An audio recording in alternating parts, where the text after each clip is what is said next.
So these boys decided to get paper, okay? Paper, put it in their mouths, roll it up into like little balls, right? And then I don't know where they got this straw from, and spit it at us.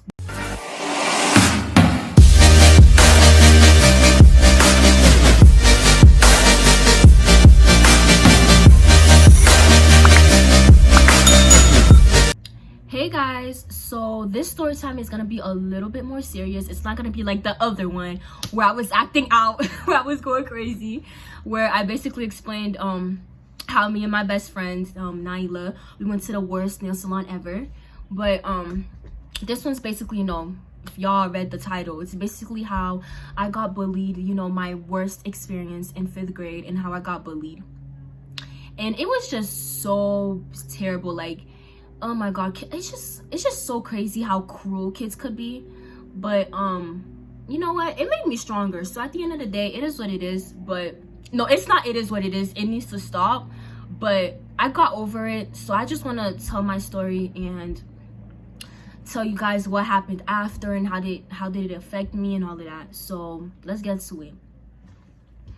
So I remember in 5th, okay, so when I came here, I'm Haitian, right? I'm from Haiti. I came from Haiti when I was 5 years old. So I was really young, you know, I didn't know English. I only spoke Creole and French, mostly French.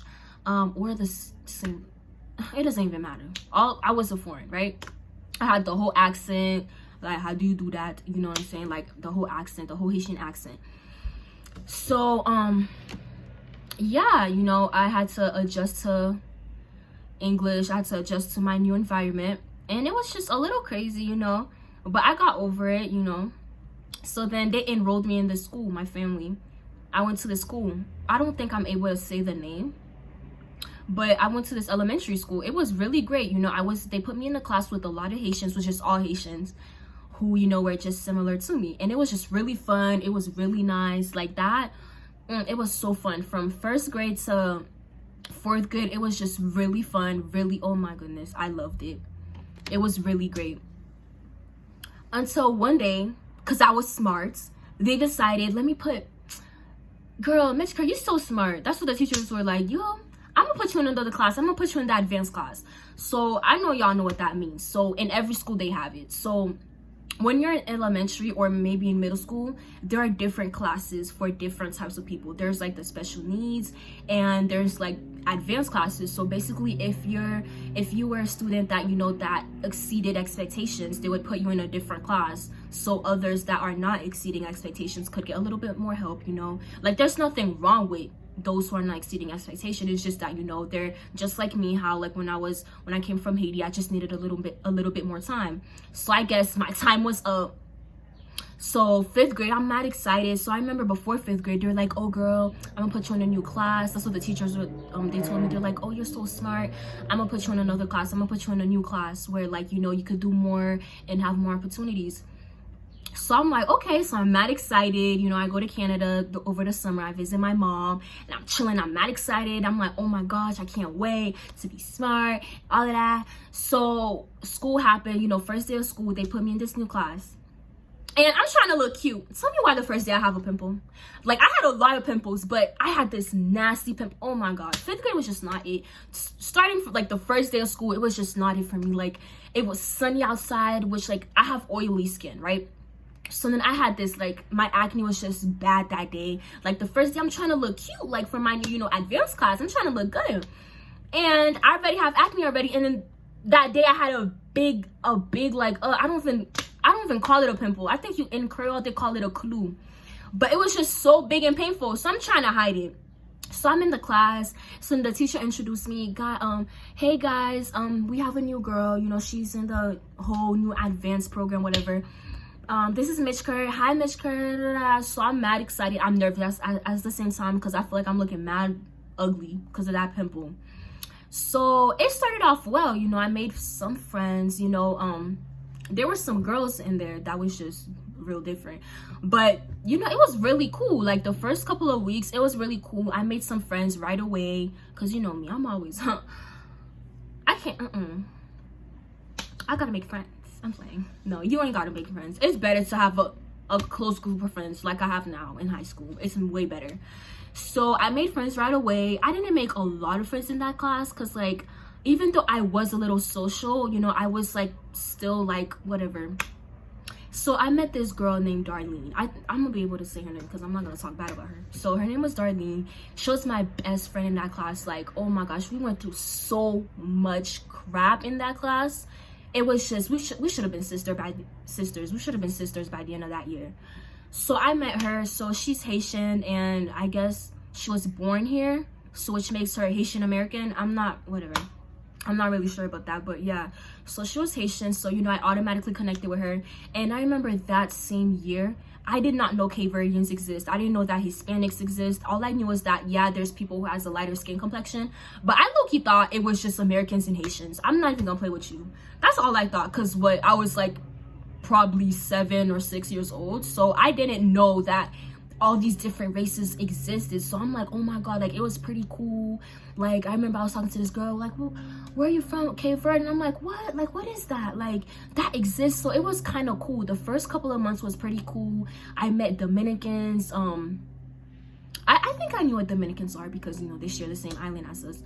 But it was just pretty cool. Oh my god, I'm already at 5 minutes. Like, dang. Let me talk real fast. So I made this friends with this guy. I'm gonna call him A. And I guess he was Cuban or whatever. I don't know. So I made friends with him, and he was pretty cute. So I'm like, ah! So I guess he started liking me. And back then, I did not think I was that cute. So I'm like, like, oh my god, like, is he lying? Like, does he really like me? Because the way he would like play with us, like, he would bother me and Darlene. Like, he would, like, the way, like, when a guy likes you, they bother you a lot. So like the way he would bother us, like the way he would look at me, I'm like, I could tell he likes me. So I was just like, I know this boy's playing because I don't feel cute at all. So we were just like, we were cool. It was me, A, and Darlene, right? So we just chilling, like, we became great friends. So I'm thinking we best friends, all three of us. And I guess, like, during that time, as time goes on, I guess A started bothering Darlene a lot. So like the thing he would do, right, like with me, I could tell why he was bothering us. I could tell that he just liked us or whatever. So we would have notebooks, so that's where we would like write our notes and stuff. So while the teacher's talking, giving us lectures, he would get a pen, he would get a pencil or a pen, and he would scribble it. Like he'll act like when the teacher's not looking, he's like writing on our papers. And Darlene's like, stop, don't do that. Every single day this kid did the same thing. Me, I'm just giggling, you know me, I'm like, yo, I'm like, Darlene, you don't understand what he's doing, he's just playing with us. But she didn't take, you know, she wasn't playing with that. So then one day she told on him. She was like, Miss, I think I'm gonna say Miss G, because I think she still goes there and I don't want to put her in all of that. So she was like, Miss G, he keeps scribbling on my paper, he keeps da. So she's like, Mishka, is this true? She's like, Mishka, is this true? And I'm like, you know when you don't want to snitch because you're like, yo, you mess with both of them. Like, they're both your best friends. So at this point, you're like, if you tell on her, you gonna get left out. If you don't tell the truth or you don't say yes or no, she's gonna, you know, feel like she's left out. So I was like, I don't know. Like, I was like, I don't know. And I had my little, now I'm gonna speak about that later. So I'm like, I don't know. So then she's like, oh, hey, move to the back. So I felt a little bad. I'm like, ooh. So I didn't say that out loud though. I'm like, you in trouble. That's what she, like, in my head, I'm like, you see, you shouldn't have done that to her paper. So I'm like, whatever. I'm thinking that, okay, he's gonna be a little bit mad, like, maybe, and then tomorrow, by the end of the day, he's gonna be friends with us. We're gonna be kikiing again. So tell me why class was over. I guess, like, when you're middle school, you don't really, it's not like high school where you move to one class to another class. Like, you're basically in that same class with everybody for the whole year. So we basically moved from one class to another class maybe once or twice, like, during the day. We didn't have 6 different classes. Like, we all had the same whatever. So by the end of that class, I think we were going to lunch or something, I don't know. So I'm thinking, okay, so I'm checking up on him. I'm thinking that's what friends do or whatever. So I turned to him and I'm like, hey, are you okay? No, I didn't say anything. I turned around and I was about to stand up to ask him if he's okay. And then he wrote us a little letter, boop, and he put it on the floor and I picked it up. Oh, I never want to be friends with y'all again. I hate you guys.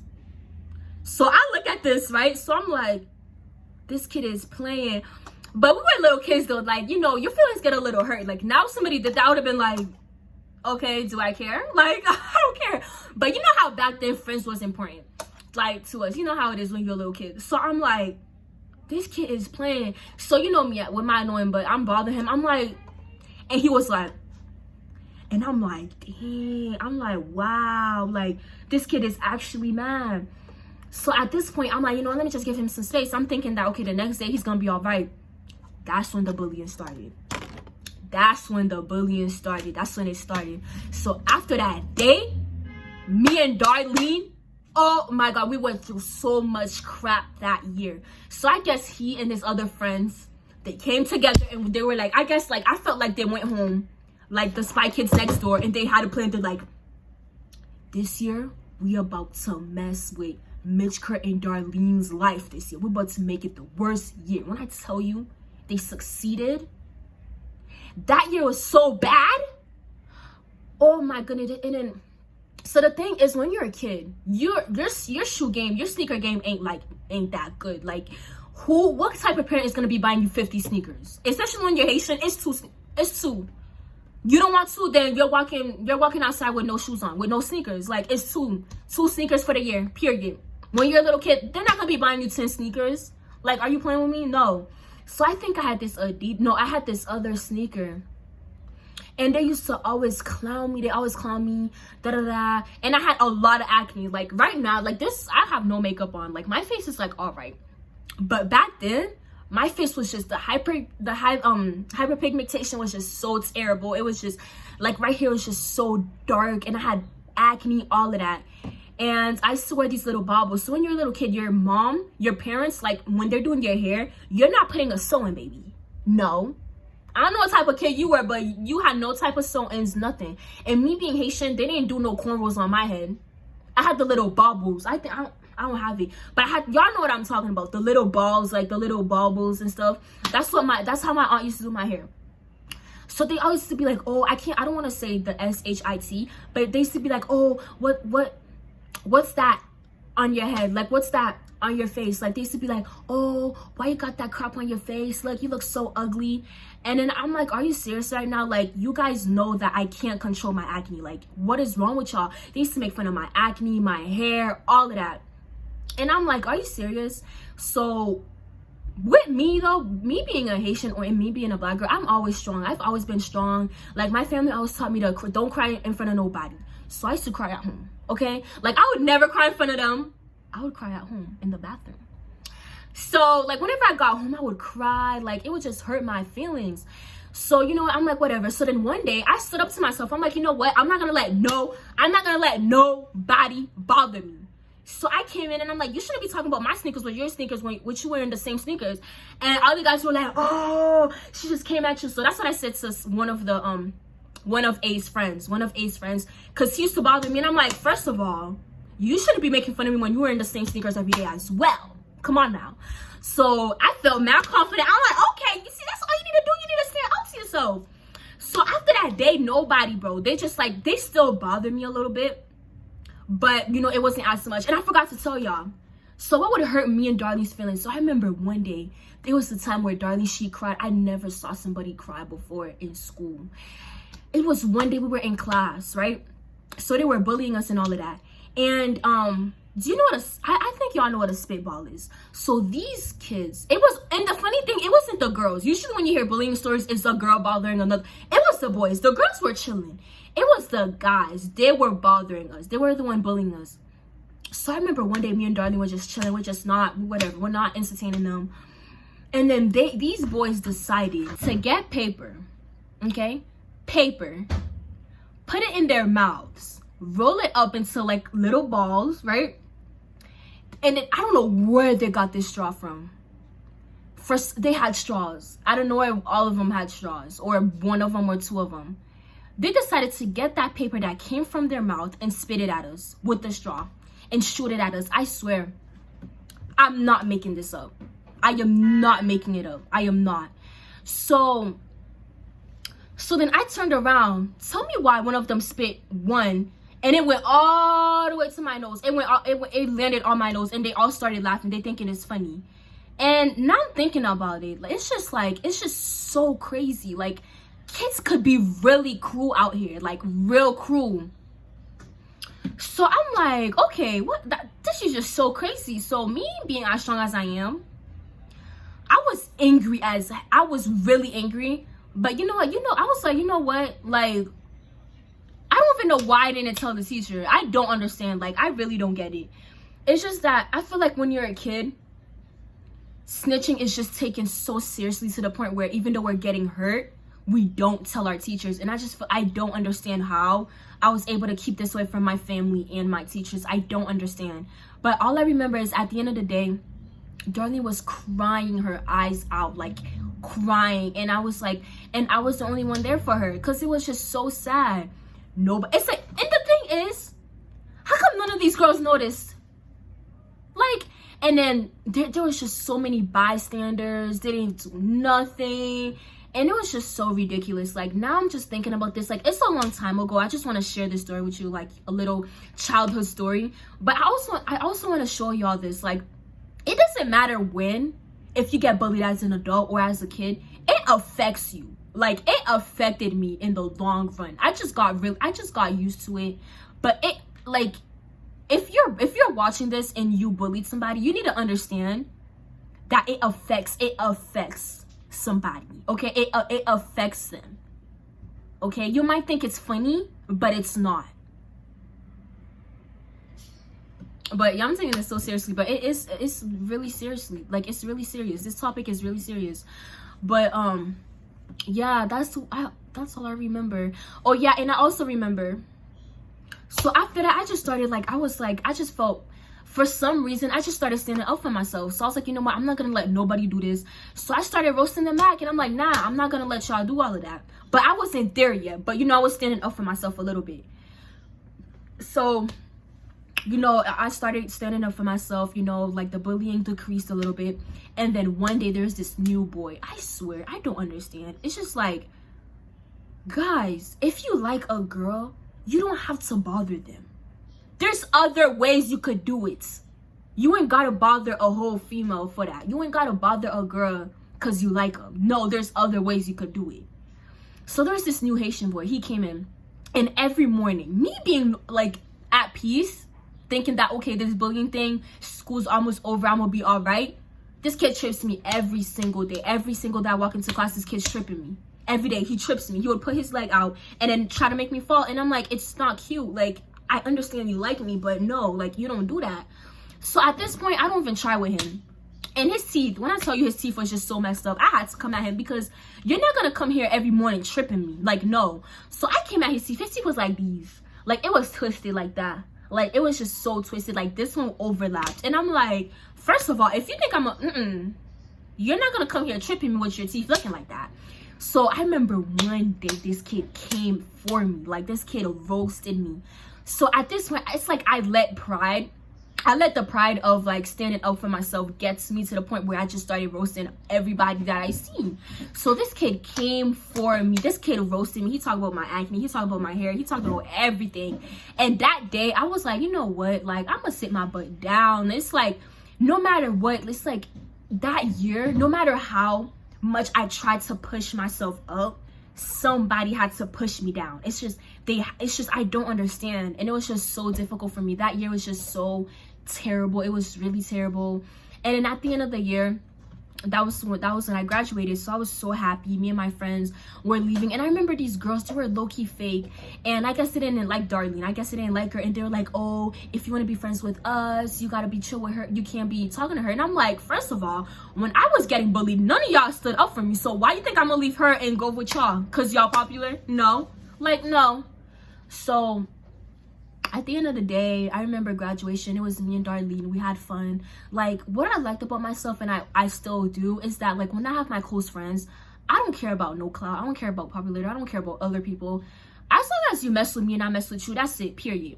Okay, so me and Darlene, we were till this day, I consider her as my best friend, even though I don't see her till this day, because not a lot of people will stay with you. Like, not a lot of people will, I don't know how to say it. Not a lot of people will be at your side, by your side at your worst. Like, I was by her side and she was by my side at our worst. Like, being bullied is no joke. But you know what? It also allowed me to like fight back as well, because I had to learn that when you're in a new environment, there's different types of people, and in this world, and it's not just, oh, when you're just in an environment, in this world, you guys need to learn to stand up for yourself, okay? And I feel like it was an eye-opener for me. You know, God was like, you know what, this is gonna be harsh, but I'm gonna put you through this. I'm gonna put you through this situation. And I remember when I went to middle school. Wait, matter of fact, the bullying story, it happened in 5th grade, like in elementary. So when I graduated, I went to middle school in 6th grade. And I remember this boy tried to bother me too, and I'm like, no, I'm not gonna go through that again. So you know what? Like, yes, it was a terrible experience, but I learned how to stand up for myself, you know. And, you know, since then, those who have got bullied, listen. Nobody could put you down. And if somebody is trying to put you down, no, don't let them do it. And listen, I don't care if it's called snitching. Tell a teacher. If you're getting bullied, tell a teacher, tell your parents, tell somebody, okay? Like, no, like, don't do it. Don't stay quiet. Don't do it's not good for you. It's really traumatizing. But that was a long time ago, Loki. You know, that was a long time ago. I'm over it now. I just wanted to tell y'all this story, just for those who are going through this bullying situation. Tell somebody. Okay, yes, other kids might be like, oh, you snitched. Tell somebody. Okay, because if you don't, it's gonna lead to a fight, or it's just gonna lead to you, you know, just don't do it. I didn't tell anybody, and it just didn't end well for me. But, you know, it's just, yeah, that's basically it.